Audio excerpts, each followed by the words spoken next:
बेंगलुरु में कुछ दिनों पहले एक महिला का शव टुकड़ों में कटा हुआ उसके घर से बरामद हुआ था। महिला का नाम महालक्ष्मी था। कई टुकड़ों में कटा शव उसके फ्रिज से बरामद हुआ था। महालक्ष्मी के घर में फ्रिज से उसकी लाश के कई टुकड़े मिले थे। रिपोर्ट्स के मुताबिक महालक्ष्मी का कत्ल करीब 19 दिन पहले हुआ था।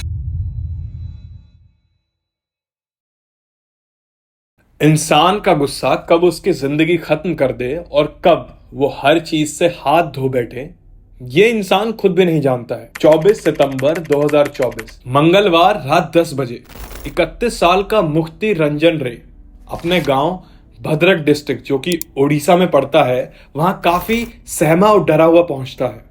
क्योंकि रात काफी हो चुकी थी तो वो कुछ देर अपनी मां के पास बैठता है और फिर घर के अंदर सोने चला जाता है। सुबह सुबह 4 बजे मुक्ति की आंख खुलती है। हर जगह सन्नाटा था।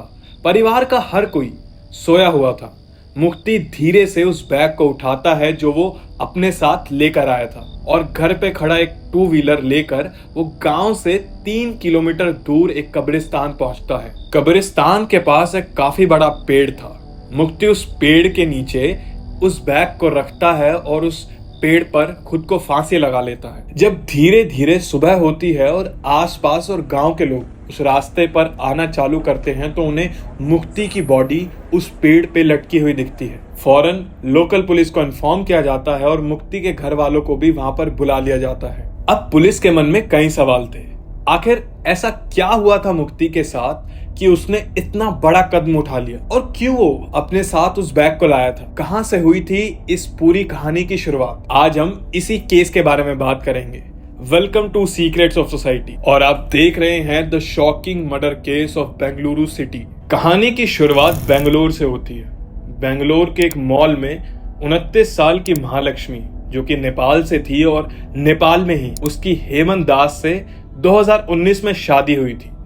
पैसे और स्टेबिलिटी के लिए दोनों ने बेंगलुरु में शिफ्ट होने का सोचा और कुछ समय बाद दोनों बेंगलुरु शिफ्ट भी हो गए। हेमंत जो कि एक मोबाइल शॉप पर काम किया करता था, उसे अपनी पत्नी महालक्ष्मी जो कि एक ब्यूटी प्रोडक्ट शॉप पर एज अ टीम लीडर काम किया करती थी, उस पर शक होने लगा। हेमंत ने जब आसपास पूछताछ करी तो उसे पता लगा कि महालक्ष्मी का किसी उत्तराखंड के हेयर स्टाइलिश अशरफ के साथ एक्स्ट्रा मैरिटल अफेयर चल रहा है और इसी कारण उन दोनों की लड़ाई भी होने लगी। महालक्ष्मी जो कि एक शॉर्ट टेम्पर्ड और एग्रेसिव थी, उसके बिहेवियर पैटर्न की वजह से उसने एक दिन हेमंत के हाथ को बुरी तरह घायल कर दिया और इसी बात को लेकर हेमंत ने लोकल पुलिस स्टेशन में कंप्लेंट भी दर्ज कराई।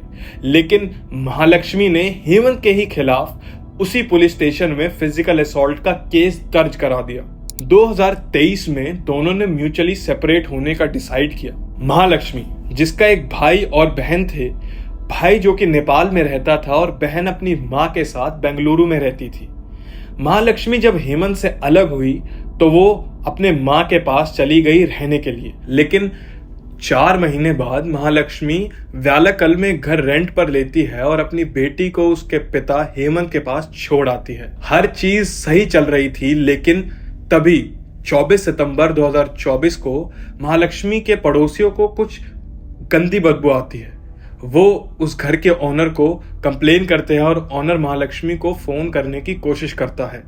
महालक्ष्मी का फोन बार बार स्विच ऑफ आता है। महालक्ष्मी ने जब घर रेंट पर लिया था तो एग्रीमेंट में उसने अपनी मां का phone number as a emergency contact दिया था। ओनर उसकी मां को कॉल करता है और महालक्ष्मी की मां और बहन फौरन ही उसके फ्लैट पर पहुंच जाते हैं। महालक्ष्मी ने अपनी मां को एक स्पेयर की दे रखी थी ताकि कभी अगर उन्हें आना हो तो वो डायरेक्ट दरवाजा खोलकर अंदर चली जाए। और जब महालक्ष्मी की मां कमरे के दरवाजे को खोलती है और अंदर जाने की कोशिश करती है तो बदबू इतनी ज्यादा होती है कि कोई भी अंदर नहीं जा पाता है। कमरे के अंदर पड़ा हुआ सामान बिखरा हुआ था। आसपास के पड़ोसी भी वहां इकट्ठा हो जाते हैं। जब कोई अंदर नहीं जा पाता तो पुलिस को फोन करके बुलाया जाता है। पुलिस भी पहले अंदर जाने की कोशिश करती है, लेकिन बदबू इतनी भयानक होती है कि कोई अंदर नहीं जा पाता। पुलिस डबल मास्क करके अंदर जाती है और चीजों को एग्जामिन करती है। उन्हें सामने ही एक फ्रिज पर कुछ निशान दिखते हैं। वो जैसे ही उस फ्रिज को खोलती है तो उस कमरे में और बाहर खड़ा हर एक इंसान चौंक जाता है। महालक्ष्मी को किसी ने मार दिया था और उसकी बॉडी के टुकड़े टुकड़े करके उसे फ्रिज में रख दिया था। फ्रिज के सबसे ऊपर वाले हिस्से में 2 टांगे थी, फ्रिज के बीच वाले हिस्से में बॉडी के बाकी टुकड़े और फ्रिज के सबसे निचले हिस्से में महालक्ष्मी का सर रखा हुआ था। बॉडी की इतनी बुरी हालत थी कि बॉडी सड़ चुकी थी और उसी की वजह से पूरे घर में बदबू फैल रही थी। पुलिस जब इस मंजर को देखती है तो उनसे भी इन्वेस्टिगेशन नहीं हुई। उन्होंने SOCO यानी फोरेंसिक की स्पेशल टीम को इन्वेस्टिगेशन के लिए बुलाया। महालक्ष्मी के किसी ने 59 टुकड़े यानी कि 59 पीसेस कर दिए थे। धीरे धीरे ये बात आसपास फैल जाती है और लोग घर के नीचे इकट्ठा हो जाते हैं। लोग इस केस को दिल्ली के आफ्ताब पूनावाला और श्रद्धा वॉकर के केस से जोड़ते हैं। उस केस को बीते हुए अभी 2 साल भी नहीं हुए थे और किसी ने उससे ज्यादा भयानक कर दिया था।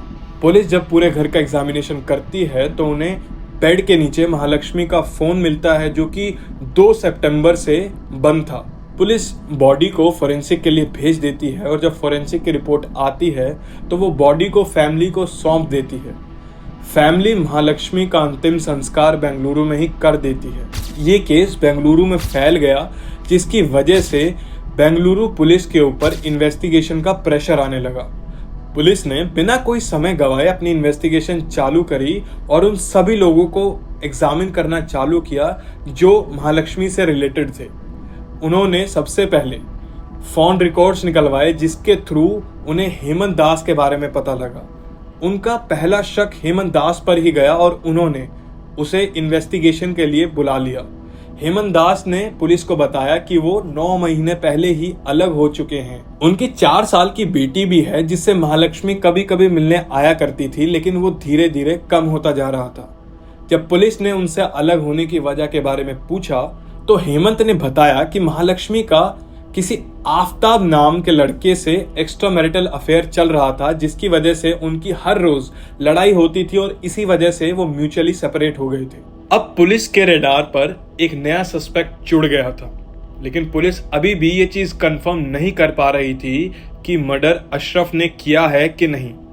पुलिस तुरंत ही उस मॉल में पहुंच जाती है जहां महालक्ष्मी काम किया करती थी। पुलिस उन सभी एम्प्लॉयज को बुलाती है एग्जामिनेशन के लिए, लेकिन एक एम्प्लॉय को छोड़कर बाकी सभी आ जाते हैं क्योंकि पुलिस ने पहले ही मॉल के मैनेजर को एग्जामिनेशन का ब्रीफ दे दिया था। तो ये काफी अटपटा था कि एक एम्प्लॉय वहां मौजूद नहीं था, मुक्ति रंजन रे। पुलिस जब महालक्ष्मी के पड़ोसियों से भी पूछताछ करती है तो उन्हें ये चीज पता लगती है कि जॉब प्रोफाइल की वजह से महालक्ष्मी ना तो किसी से बात किया करती थी और ना ही किसी से मिलती थी, लेकिन उसे हर रोज एक लड़का बाइक पर छोड़ने आता था। क्योंकि वो सोसाइटी एक काफी बेसिक जगह पे थी तो वहां CCTV भी नहीं था। पड़ोसी पुलिस को ये भी बताते हैं कि महालक्ष्मी के घर पर एक आदमी कभी कभी रहने भी आया करता था। पुलिस के लिए अब ये केस काफी कॉम्प्लेक्स होता जा रहा था क्योंकि सबूत ना होने की वजह से पुलिस उस क्रिमिनल को ट्रैक डाउन ही नहीं कर पा रही थी।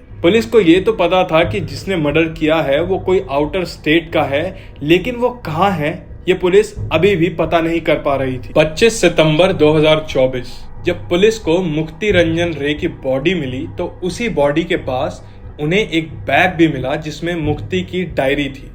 पुलिस को उस डायरी से एक नोट मिला और जब पुलिस ने उस नोट को पढ़ा उन्होंने फौरन ही बेंगलुरु पुलिस को कांटेक्ट किया और ओडिशा बुला लिया। मुक्ति ने नोट में चीज कबूली कि उसने महालक्ष्मी को मारकर उसके टुकड़े टुकड़े कर दिए थे और फ्रिज में रख दिया था। मुक्ति और लक्ष्मी का काफी समय से अफेयर चल रहा था और उसी के साथ साथ लक्ष्मी किसी और को भी डबल डेट कर रही थी, जिसकी वजह से उनके बीच में हमेशा लड़ाई हुआ करती थी। महालक्ष्मी के बिहेवियर पैटर्न की वजह से वो मुक्ति को फिजिकल अब्यूज करती थी और उसे आगे चल के उसने ब्लैकमेल करना चालू कर दिया था। महालक्ष्मी ने मुक्ति के सोने और पैसे अपने पास रख लिए थे और उसे वो शादी के लिए बार बार फोर्स किया करती थी, जिसके चलते 2 सितंबर को उन दोनों के बीच इतनी भयानक लड़ाई हुई कि मुक्ति ने गुस्से में आकर महालक्ष्मी को मार दिया। जब मुक्ति का गुस्सा ठंडा हुआ तो उसने बॉडी को ठिकाने लगाने का सोचा। उसने ऑनलाइन सर्च किया और तुरंत ही मुक्ति एक लोकल शॉप पे पहुंचा और वहां से उसने ब्लैक हैवी नाइफ को खरीदा, जिससे उसने महालक्ष्मी की बॉडी के टुकड़े टुकड़े किए और उसे फ्रिज में रखकर वो वहां से भाग गया। अगले दिन जब पुलिस को मुक्ति की बॉडी मिली तो सभी शॉक में थे। पुलिस को महालक्ष्मी का हत्यारा मिल तो गया था, लेकिन पुलिस उसे एग्जामिन नहीं कर सकती थी। कौन गलत था और कौन सही, ये आप हमें कमेंट सेक्शन में जरूर बताएं। अगर आपको हमारे ये केस स्टडीज अच्छे लग रहे हैं तो प्लीज हमें सब्सक्राइब करें और नीचे दिए गए लाइक के बटन को क्लिक करके हमें सपोर्ट करें। हम मिलते हैं आपसे नेक्स्ट फ्राइडे, तब तक के लिए थैंक यू।